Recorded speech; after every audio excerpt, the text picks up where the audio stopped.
साथियों, हमारे यहां दशकों तक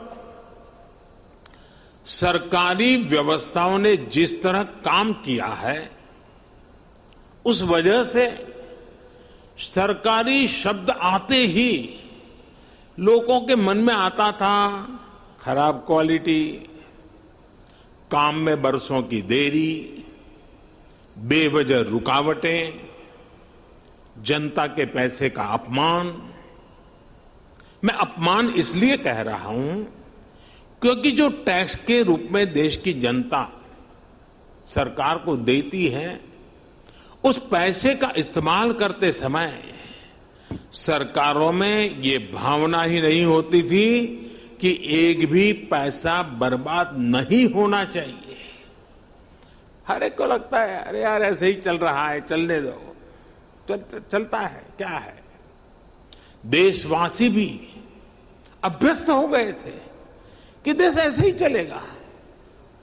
वो परेशान होते थे, दूसरे देशों की प्रगति देख उदास होते थे और इस भावना से भर गए थे कि कुछ बदल नहीं सकता।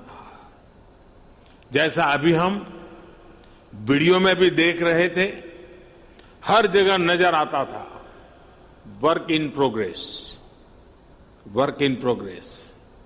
लेकिन वो काम कभी पूरा होगा भी या नहीं, समय पर पूरा होगा या नहीं, ये लेकर कोई विश्वास जनता के मन में नहीं था।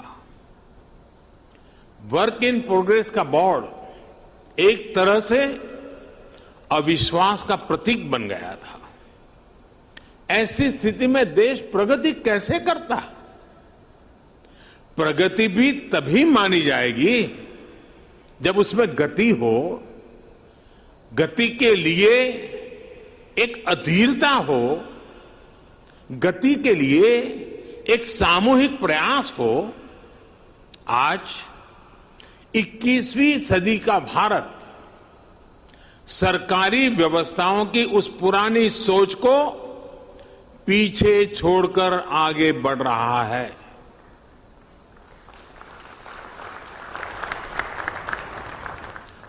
आज का मंत्र है will for progress, work for progress, wealth for progress, plan for progress, preference for progress. हमने न सिर्फ परियोजनाओं को तय समय सीमा में पूरा करने का वर्क कल्चर विकसित किया, बल्कि आज समय से पहले प्रोजेक्ट पूरे करने का प्रयास हो रहा है।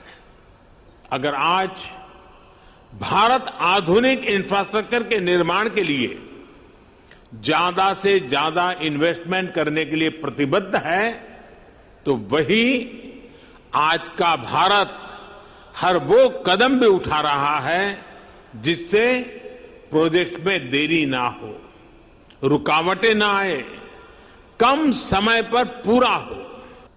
हम सभी ने ये भी देखा है कि पहले कहीं सड़क बनती है, सड़क बिल्कुल तैयार हो जाती है, और फिर कोई पानी वाला डिपार्टमेंट आएगा, वो पानी की पाइप के लिए उसकी खुदाई कर देता है, फिर पानी वाले पहुंच जाते हैं। इसी तरह काम होता रहता है। ये भी होता है कि रोड बनाने वाले डिवाइडर बना देते हैं और फिर ट्रैफिक पुलिस कहती है कि इससे तो जाम लगा रहेगा, डिवाइडर हटाओ। कहीं चौराहे पर सर्किल बना दिया जाता है तो ट्रैफिक सुचारू रूप से चलने में बजाय वहां अव्यवस्था होने लगती है। और हमने देश भर में ऐसा होते हुए देखा है।